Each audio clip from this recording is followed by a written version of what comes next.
టి.ఆర్. Kandriga, Indiramma colony రహదారి సమస్యపై ప్రజలు ఆగ్రహం. నగరి నియోజకవర్గం, నగరి మున్సిపాలిటీ పరిధిలోని టి.ఆర్. కండ్రిగ గ్రామం నుంచి ఇందిరమ్మ కాలనీకి వెళ్లే రహదారి ఇటీవల కురిసిన వర్షాల కారణంగా తీవ్రంగా దెబ్బతింది. రహదారి పూర్తిగా బురదమయం కావడంతో ప్రజలు రాకపోకల్లో తీవ్ర ఇబ్బందులు ఎదుర్కొంటున్నారు.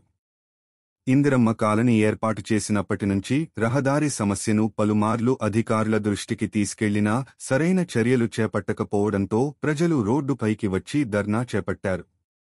వెంటనే రహదారి నిర్మాణ పనులు ప్రారంభించాలని వారు డిమాండ్ చేశారు.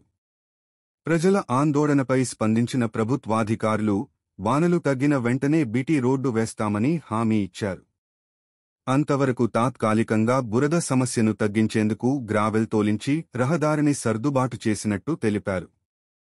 కాలనీ ప్రజలు అయితే ఈ సమస్యకు శాశ్వత పరిష్కారం అయ్యేలా బీటీ రోడ్డు పనులు, స్ట్రీట్ లైట్లు తక్షణమే ఏర్పాటు చేయాలని ప్రభుత్వాన్ని కోరుతున్నారు.